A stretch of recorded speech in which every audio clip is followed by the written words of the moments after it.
Haven, why don't you take a moment to tell us a little bit about yourself? For those who don't know you, just tell us a little bit about who you are, what you do, just so that we have an idea of where you're coming from.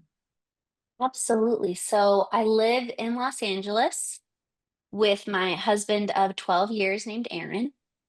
And we have two kids, a 5-year-old girl named Isley, who is all about fairies and unicorns and sparkles right now. She'll leave any conversation just saying her favorite words for fun. She'll just be like, oh, cookie puppies, snuggles, bye. Like she's so rainbow and la la land. And then I have a 3-year-old son named Echo, who is a little tank. He eats like Aw. 3 meat sticks a day, loves monster trucks, but he can't really say his S's, so they're monster trucks, and very gruff and, just likes to crash stuff. He would get And along so well with my 3-year-old.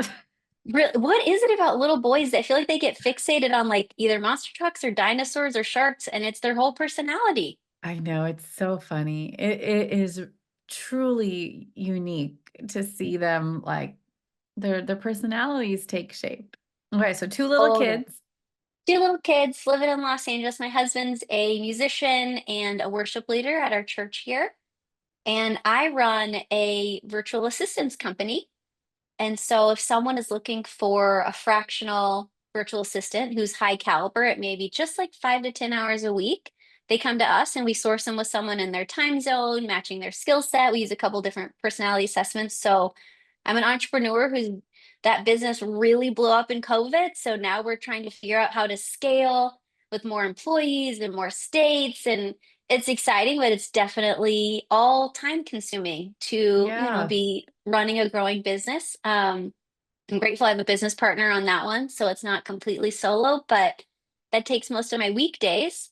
And then for fun, last year, I started a podcast because running a business, wanting to go on a weekly date night, and having little kids made my time for friends get a little squished. And so Yeah. I didn't have enough time for all the coffees I loved with girlfriends. And so all of my friends and even some of my nannies were like, you need to start a podcast. We talk about all these interesting things. And I was like, I don't know if I have time, but especially the Gen Z ones were like, we'll cut it into TikToks for you. Like, we'll help you, we'll get this going. And I was like, okay, girls, like, I'm going to do it. I'm going to try for 2 episodes.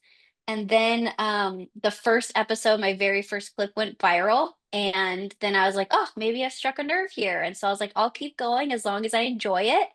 And so now I'm in the second season. It's been a little over a year. And that growing has been interesting to hold on to as just a new involvement. But I love the creativity. The only thing I talk about on there is just stuff I'm genuinely curious about. I'm a very curious person. And so that's what makes it fun is I just get to bring on, you were actually one of my first guests that were outside friends and family Yeah, I because feel so honored. yeah, well, I feel like it's a little bit like I knew you from your book, and so it didn't feel so far off, but I really just wanted it whereas if you're talking with girlfriends about stuff that's interesting. And so thank you for joining me on it. I really loved our conversation together. What's so interesting is that I told you, so yeah, I was just on your podcast, which is where we met.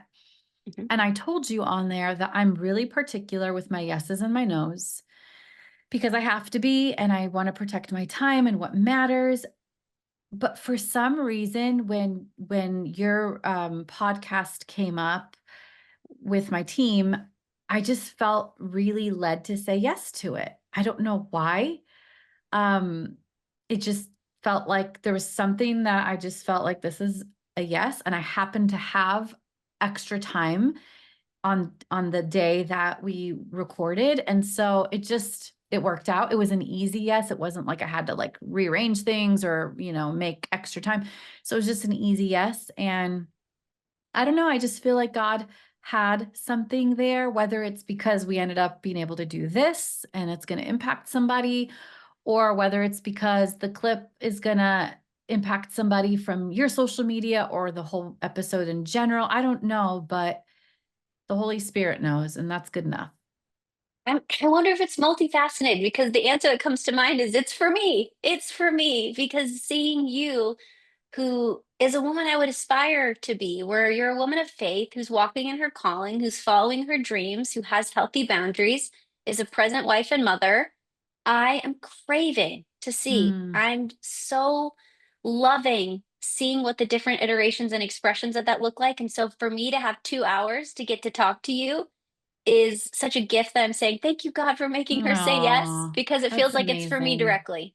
Well, I'm so, so grateful to hear that. And I pray that this time would be an encouraging time for you as well as we process and dig a little deep and, give you a chance to ask God to shine a spotlight and reveal the things that He wants to heal for you so that He can take you to the next level.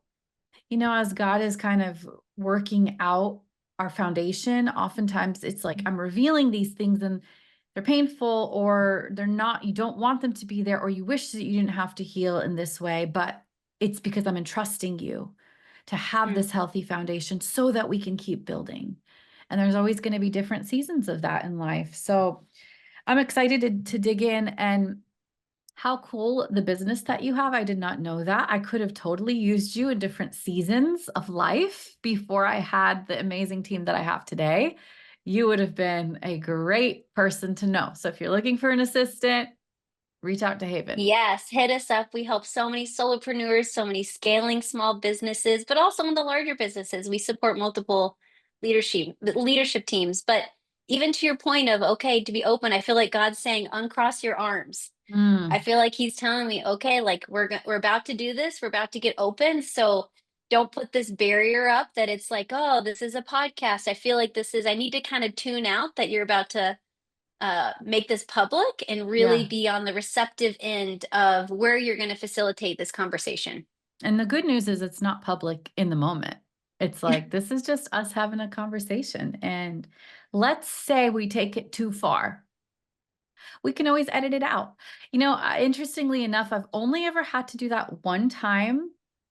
And it was actually my recommendation. Someone said something that I felt like this was so good for the session, but I don't want to put it out there for the world.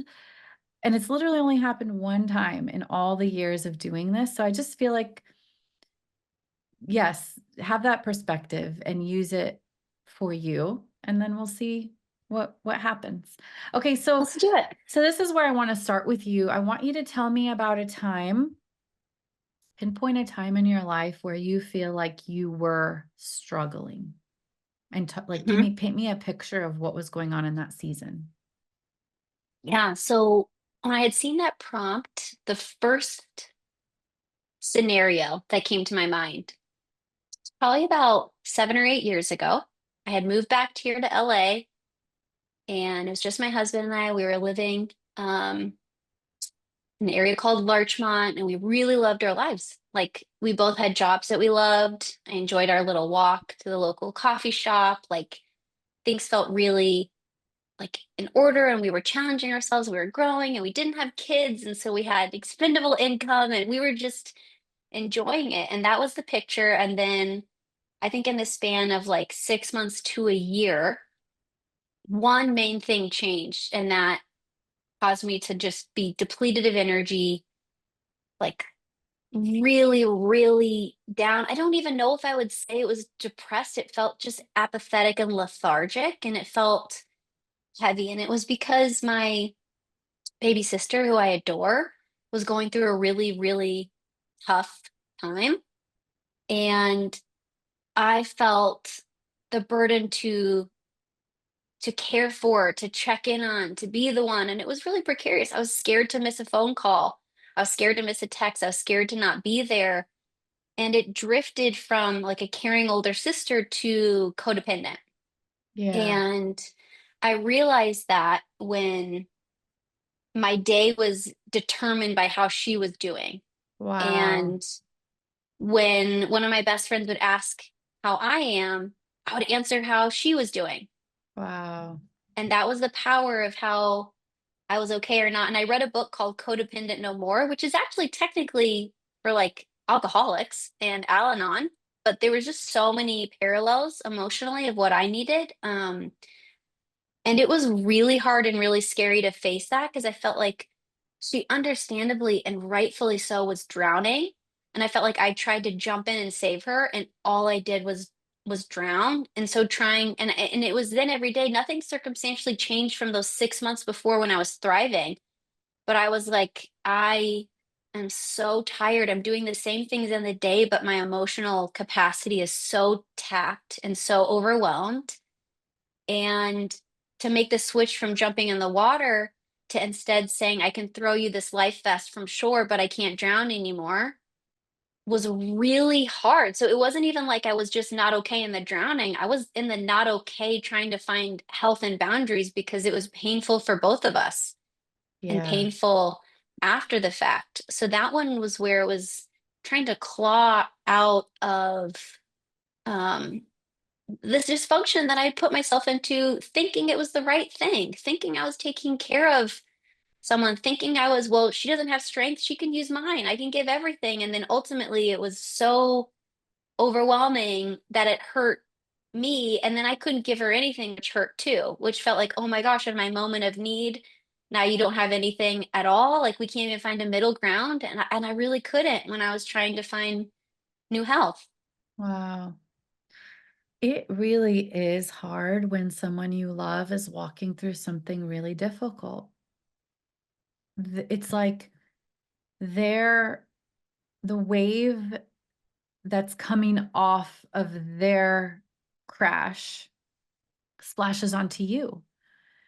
And it can be really consuming. I think people don't realize how depleting it is to walk with someone in their suffering, especially someone that close.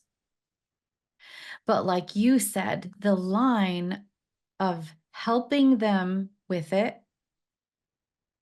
but not carrying it for them. I want to help you, but your emotions aren't mine to fix. Your problems aren't mine to solve. This is your journey of healing, not necessarily my journey of healing. And that's really hard. In fact, for some people, that can almost feel wrong. It can feel ruthless. Like that is just straight up mean when someone is struggling.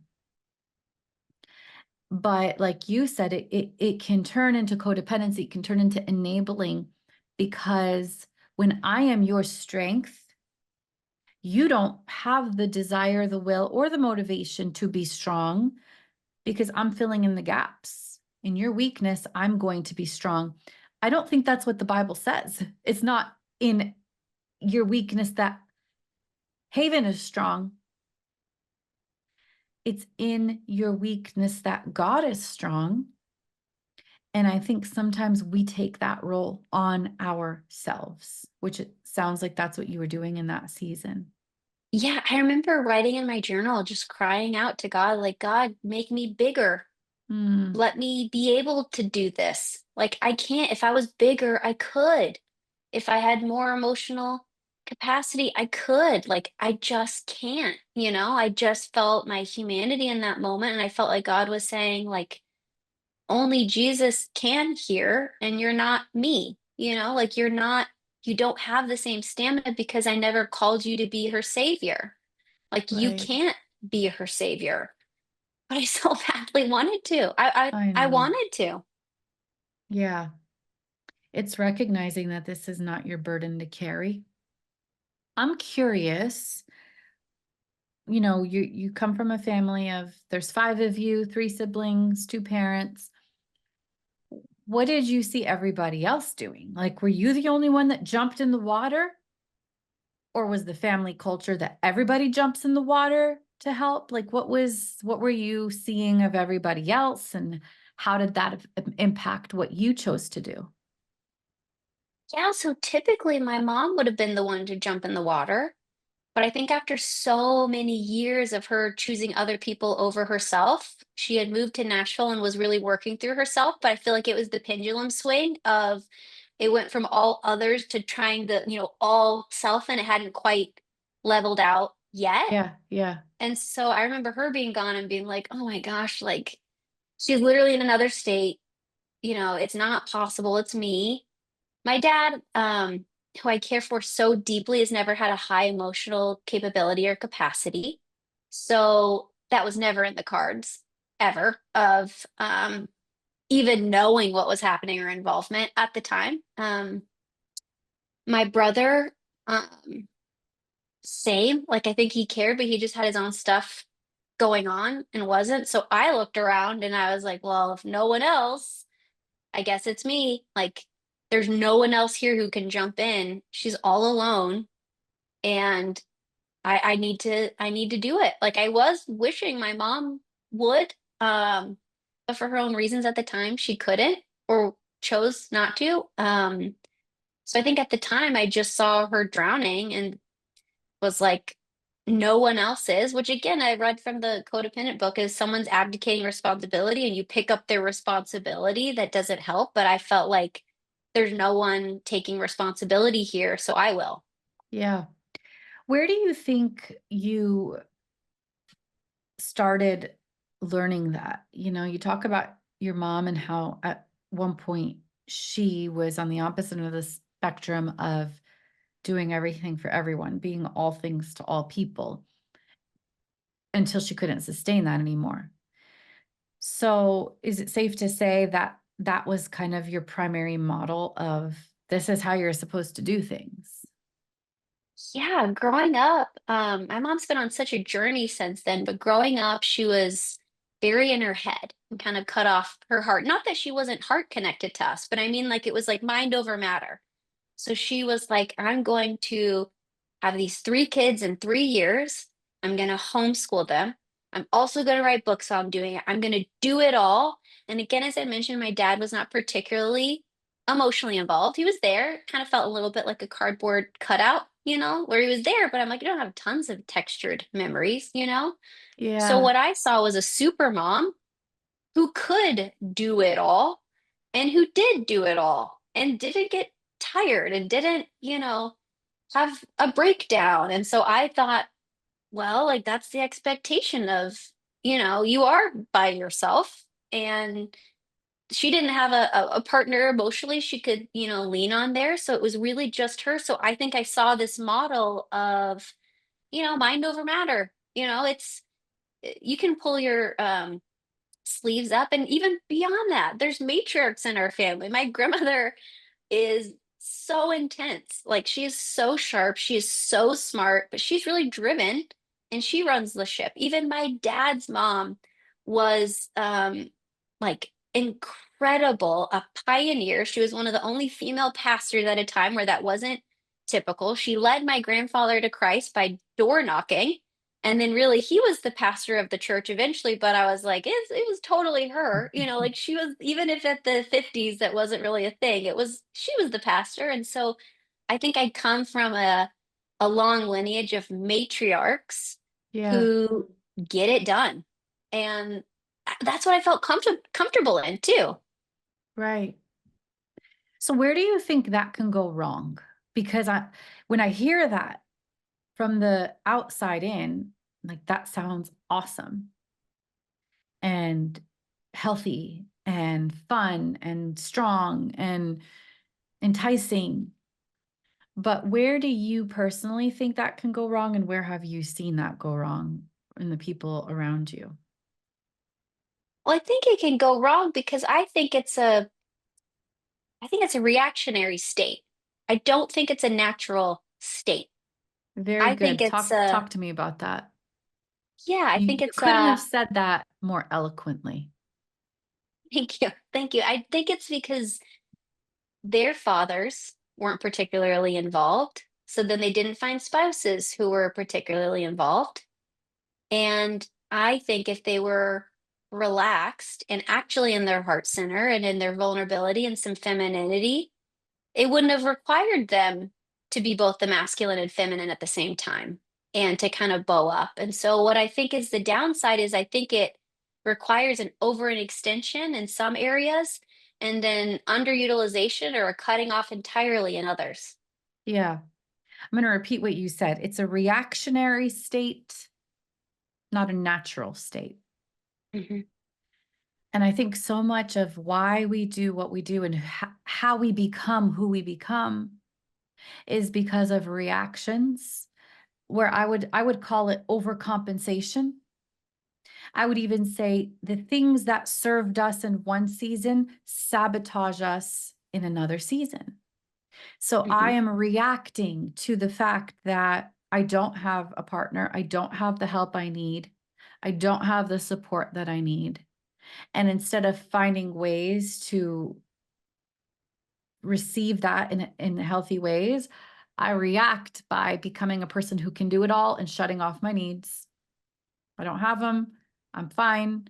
Let me just push through, turn off the signals, the SOS system. It's not serving me. I'm just going to shut it all off and keep going, push through mind over matter. Instead of responding, like you said, it's a reactionary state rather than responding. What is my body Mhm. telling me? What is my capacity? What's healthy here? What are the expectations I should have, the boundaries, the needs I need to communicate, the limits that I need to set in my marriage, in my home, in my situation? And you're right, it's a reaction, an overcompensation for what we don't have. But instead of seeking it out from others, we just deal with it ourselves. So Mhm. you were watching that happen. You see your mom who's like reacting by just doing it all.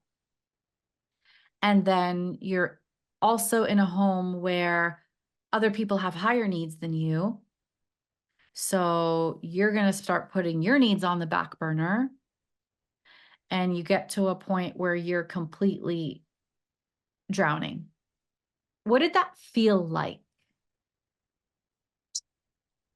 Like, how did you know you weren't doing well? It felt numb. Like I didn't feel the alive zest that I typically feel enjoying life. Yeah, Felt apathetic. It felt helpless. It felt claustrophobic. Felt trapped. yeah. Mhm. Were you married in this season or not yet? Mhm. Yeah. And how do you feel like that impacted your ability to give to your spouse? Well, I mean, I think he's just also watching this and he doesn't have the same emotional, in a great way, connection. Like he was a big anchor for me of what maybe health is in this situation. Because the things that he would say that felt so harsh were the right things for me to do, but it was too hard for me to see it. Like setting a And boundary. yeah, setting a boundary and saying, don't pick up this phone call. And, like those kind of things, like I think I don't really even know because I felt like going back to your soul care book of I actually felt so self-absorbed because I was in so much pain. I couldn't tell you how it impacted my marriage because I was so blinders of myself and I was just trying to get my head above water. And Yeah, so I don't know how it did. I'm really grateful though that because he was an outside voice of truth for me, where I know he's not a jerk. I know he loves my sister. I know he loves us. So if he's saying something, I can trust it. It felt like I was hearing a voice above water muffled, but I'm like, oh, I should probably that's the right move. It feels so harsh to me in this moment, but I really can't trust my own gauge right now because I'm kind of veering in unhealth. And so I yeah, think it impacted the marriage where I think he just had to call out health from a distance to me, yeah. because he wouldn't and couldn't jump in, and I'm glad he didn't. Do you think taking on the hurts of others and the needs of others to the level that you did was something new for you in that season because mom had exited the scene for the first time? Or do you think it's something that you had been slowly training for through your childhood? I would honestly say I think it was new because usually she would. She absorbed the impact of what was happening in the home. So it was the first time that she was gone, and it felt like there's an absence here. The ecosystem changed. Who's going to do this? So Yeah, I think I was maybe prepared from seeing it happening, but that was the first time that I jumped in to do that. I felt like before I had really great boundaries. I had really great self protection and all of that. I don't think I was in that state, but I think it was because she would jump in and absorb it for people. So I think when there was like, whoa, there's no responsibility here and you're not jumping in, I guess that's for me to do. Yeah. So what did it look like to start pulling yourself out of the water and cheering her on from ashore? That was actually the hardest.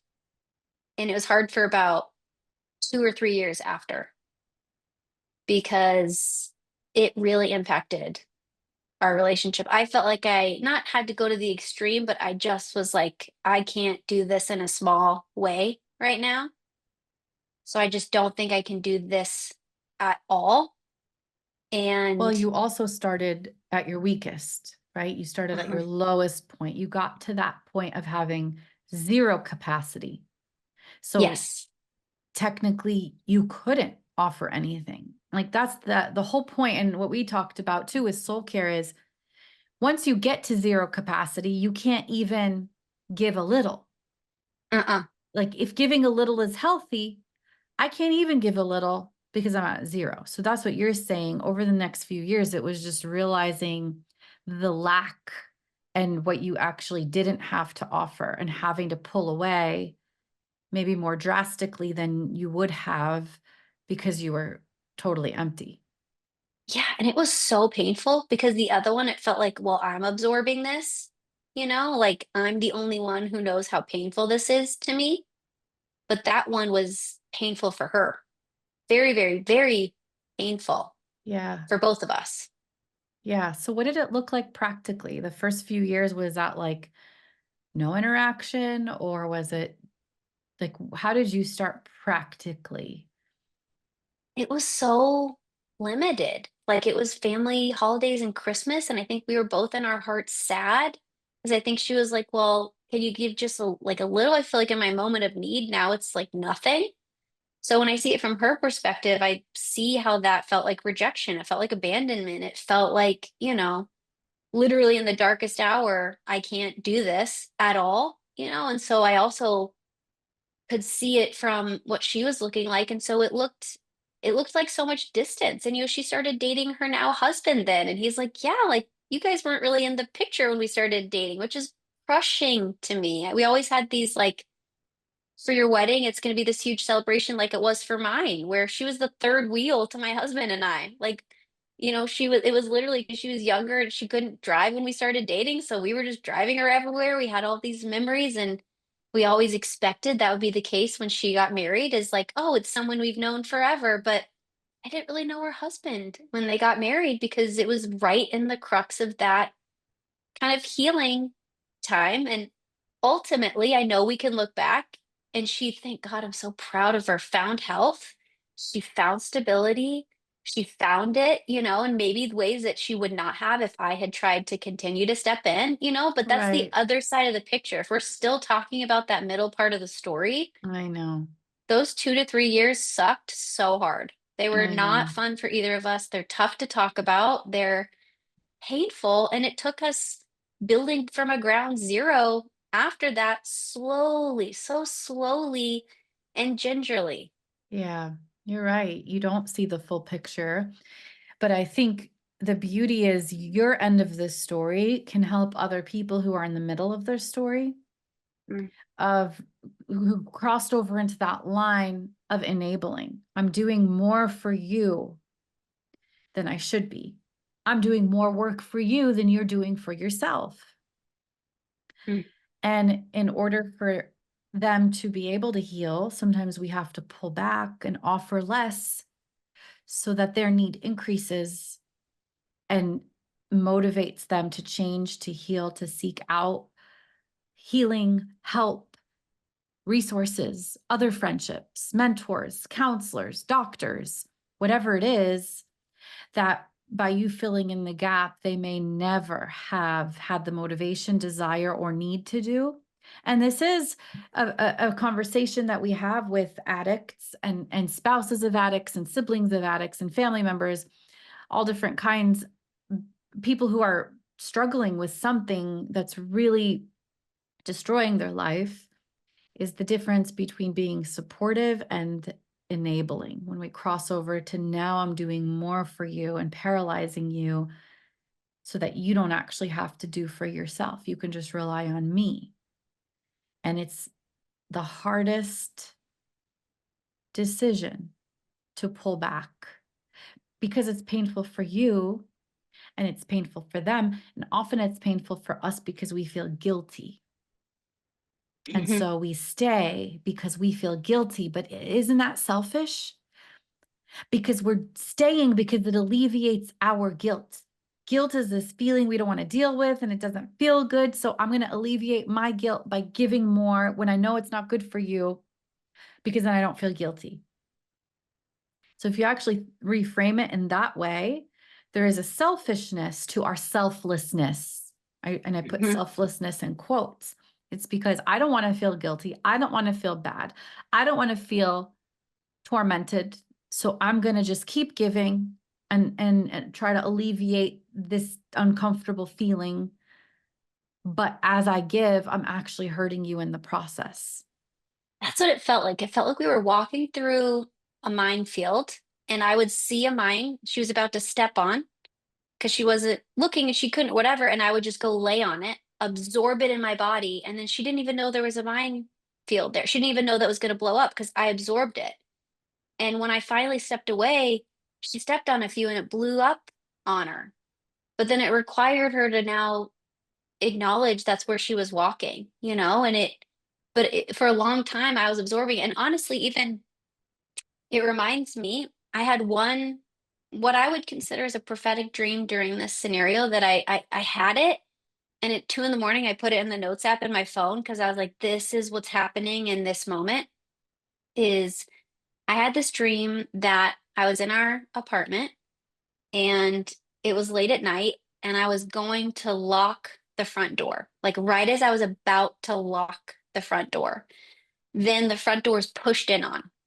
And it's this huge man who is very disoriented, maybe on something, maybe because I live in Hollywood, it was a very familiar sight where it was this big guy, but he was dressed up like a woman. He had like a little cardigan and a little skirt on and barreled through the door and pushed on top of me and was just covering me and I couldn't get up and I just thought, "Oh, I hope Aaron, my husband, heard this. Like I'm he's not in trying to hurt me, but it's hurting me." And then in the next second, Aaron comes in and he grabs a knife from the kitchen and he stabs it in the guy's leg. And even in the dream, I thought, well, that was harsh. Like, why couldn't you just pull him off of me? Like Mm, that was an intense response.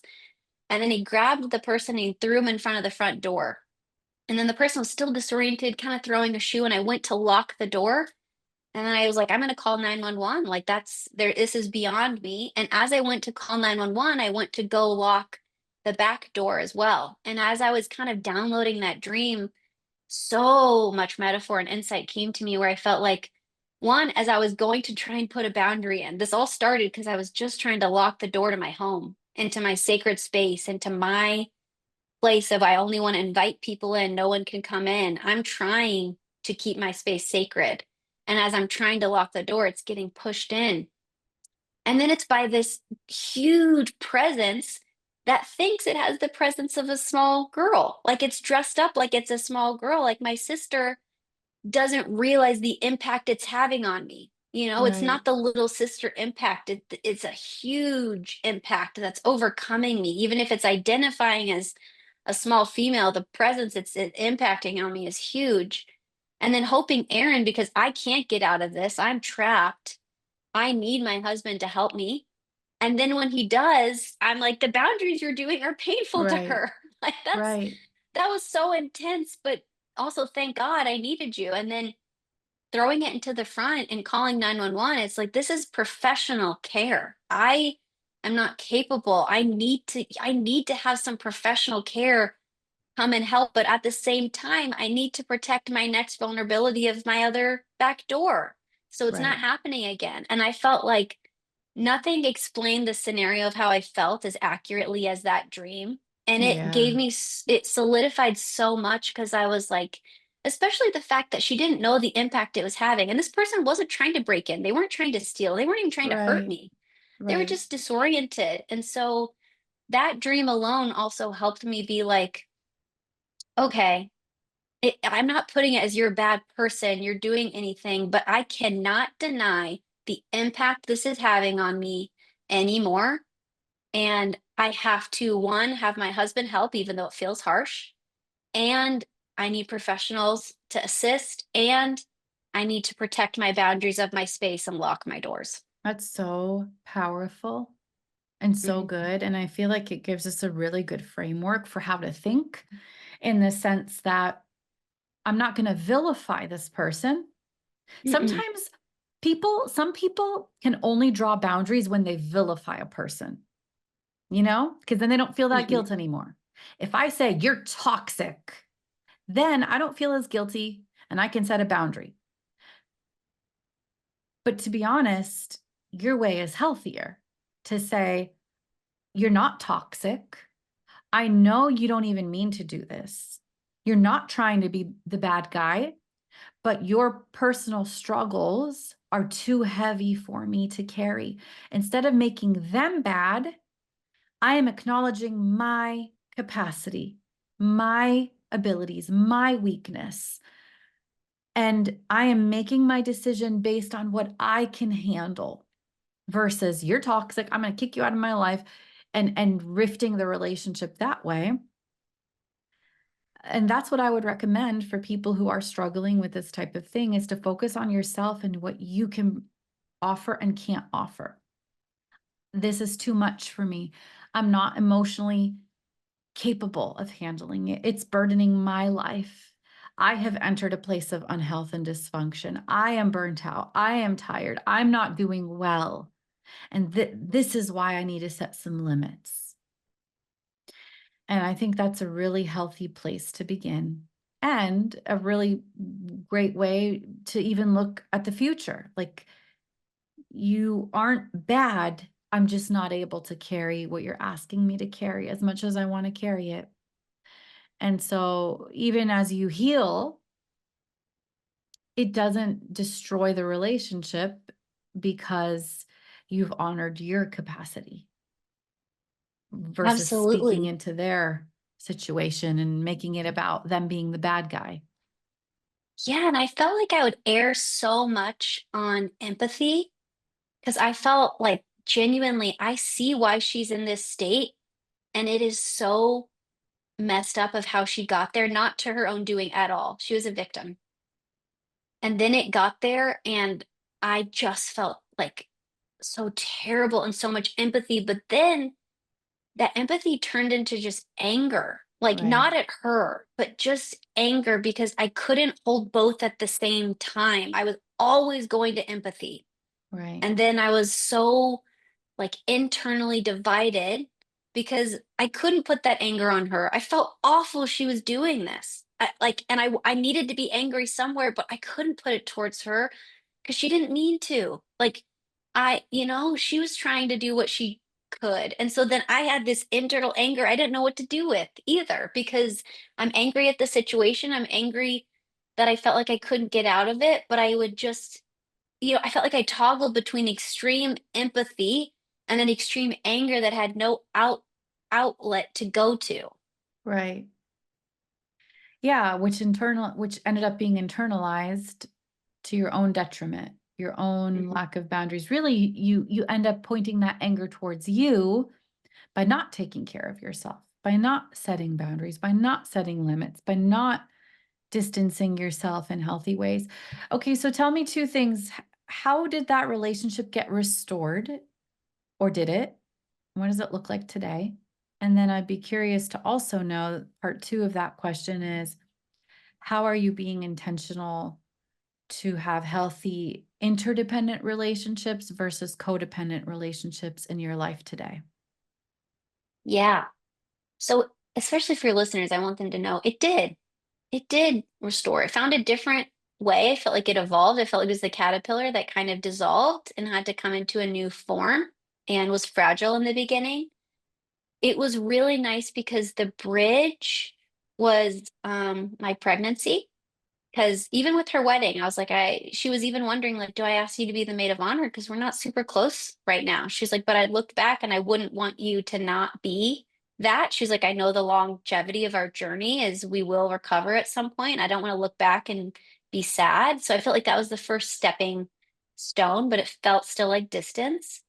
But then the baby, it felt like it gave us a reason to talk. And we were talking about a baby shower or baby clothes or, something where it felt like it was less pressure to always be like acknowledging the distance, like give us a little stepping stone reason to come back. And she wanted to be involved. And so I felt like that helped because it felt like an outside neutral third conversation we could have that was less pressurized. And then it slowly came back over time. It's not to the same extent that we were before it got unhealthy. I'm looking forward to that day, but I count her as one of my best friends. We did each other memes all the time. Like for my Mhm. birthday last month, the only thing I wanted was to go to Disneyland with my brother and sister. And so we did it all day together and we just hung out and it meant so much to me. And so like we're absolutely refining it and it's in a healthy way. And I'm really, really grateful. I know in the longevity of our life, that will be a blip and it isn't our future. And then what was the second part of your question of like, do I Yeah. find codependent and interdependency now? How do you maintain interdependence, not codependence in other relationships today? That's the only one that slipped under the fence. Mm, I to myself really am like proud of like not taking on others' feelings for the most part. And, but gosh, it was my baby sister, and that's what made me the most emotional. I was like, because especially when I had to distance from her, I couldn't communicate. The only reason I'm doing this is because I love you so, so, so, so deeply and thoughtfully that it's crushing me, and you're the only one I would ever do this for. You're the only wow. one that I would ever have gone to these limits for. And so I didn't really struggle outside of that except for that one deep heartache Yeah. type, because it Yeah. was it was so close to my heart. And it sounds to me like you've really rewritten the story and changed the pattern and recognized the overcompensation and married someone who is a partner and a friend and someone who can speak into your life and be emotionally present and balance you out. Tell me a little bit about that. Yeah, so I got married pretty young. I got engaged at 20 and we had dated for 5 years then.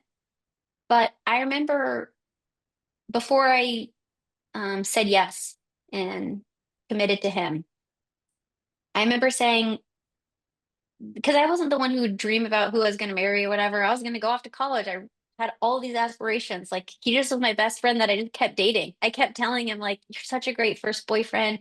Thank you for this opportunity." And he was like, "Why do you keep calling me your first boyfriend?" And I was like, "Well, because it never goes past that. But you really set the standard. Thank you so so much." That's so funny. So when it was actually time for me to really consider, I was like, what do I want in a partner? Putting Aaron aside, because I felt like I always had a boundary over my heart of I'm not gonna even dream. We never talked about getting married. We never talked about beyond that because I was like, if I go there, if it ever changes, it's gonna be too hard to come back. And I don't even want to go there emotionally. So I remember praying to God and saying, okay, God, I love him. He's my best friend. The one main non-negotiable I want for someone is someone who has their own internal decision and charge for growth. Like I want him to have his own, not because I'm pulling him, not because of any Right. outside reason. Right. You I needed want to him see to, that. I needed to see you have your own reasons to grow and change. And if we're both rooted in our faith, then we're going in the same direction. But I don't want to jettison and then you be left behind. Like you need to have your own growth. It doesn't have to look like mine. We're very different people. But I just even at 20, I had the wherewithal to be like, God, the non-negotiable is I need someone who will continually grow because then I know we can do it. And so I felt like that is kind of what unlocked the floodgates for me then, where I was like, oh, of course it's Aaron. I've seen it. I know he does that. And so for him to help me is huge because also, you talk about independent, codependent. When I was pregnant in the ultrasound, when they said girl, um, I was really concerned and I didn't realize I would be. I guess in my mind, I grew up a tomboy. I grew up not particularly like the typical female dynamic. So I just always thought I'd be a boy mom. And when they said girl, it took me a couple days and then I just started crying. And I remember calling my mom and I was like, Mom, what if it's a girl who's like even my best friend or even my sister or the women that I love dearly and have deep connections with, they feel more up and down. I was like, I can hang up the phone with them, like I can, their lives are their lives. I like, but if it's my daughter, what do I do if that it exhausts me? What do I do if, she's like that? And I felt like my mom was so helpful in that moment. She was like, one, you haven't met her yet. She was like, you don't know what she's like. You know, God entrusted her with you. And if that's the case, you will grow at the stages that she's growing with. She's like, but also you don't, you do get to tap out because you have Aaron who's involved. She was like, and Aaron was made to be a girl dad. She was like, he just has that nature and that nurture. Like, it isn't all on you. And so I felt like Mhm. that's also what's helped me is because maybe the path is like, oh my gosh, what if I have a daughter and it's all up and down and it's all on me? That's a limiting belief that I'd have to get rid of. It's not all Yeah. on me. One, God's entrusted me with her. He cares about her way more than I do. He is ultimately her source, not me. Yeah. Two, I do have an equal partner who is there. Like, there's a reason it's two parents. Like, that's Mm. huge. I didn't see that growing up. So it feels Right. like I'm kind of pioneering a new way to even have other Yeah. involvement. To allow other involvement, to Yeah. expect other involvement, and to receive other involvement To is how you receive do and it to lean differently. on other involvement and say, I need you to step in. I can't do this all on my own. And so that is also where I feel like the more of a full circle of health of, oh, I won't get there and I won't jump in to rescue her. Yeah. Like that's something that perhaps if I hadn't gone through this, I would have learned my mistake with my daughter instead of Yeah. with my sister. That's so good. We were talking earlier about, I wonder what the theme of this conversation is going to be. And I think we just narrowed it down. The theme is, it's not all on me. Hmm. And that is a really good theme to live by in how we do relationships, but especially in this world and in how we perceive ministry, life, family, our relationship with God. It's not all on me.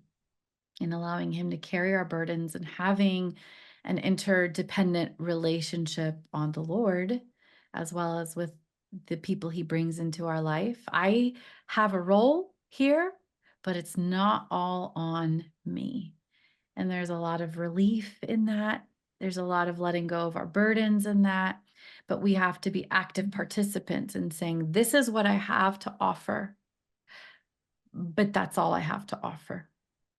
And Hmm. being able to trust that the other side is also going to offer and give and balance it out. So, so many good lessons and things to think about in this conversation. And for those of you who are listening, I hope this has gotten you thinking about the health of your relationships, codependent versus interdependent. And the other extreme I talk about in some of my books is completely independent, which isn't healthy either, right? So trying to find that interdependence in the middle in what we bring to the table and what we expect.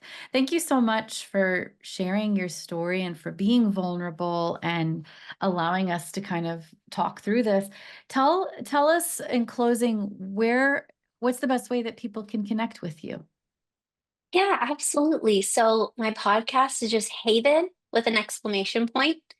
You can find it on Spotify, Apple Podcast, or if you search Haven the podcast on YouTube, that's my channel. But my biggest platform is Instagram and TikTok at Haven the podcast. Typically, it's just the short form clips that go up there. But I'll also give some other updates of things that are coming on, guests that are down the pipeline, or new book clubs or other things that are coming out. So Instagram is probably the best way, or my newsletter. havenpod.com. You can put your email there and hear more information. Well, thank you so much, Haven. It's been such a pleasure meeting you and getting to know you. Yes, this flew by, so I really enjoyed it. Thank you for having me. Yeah, I look forward to staying in touch. Me too. Take care.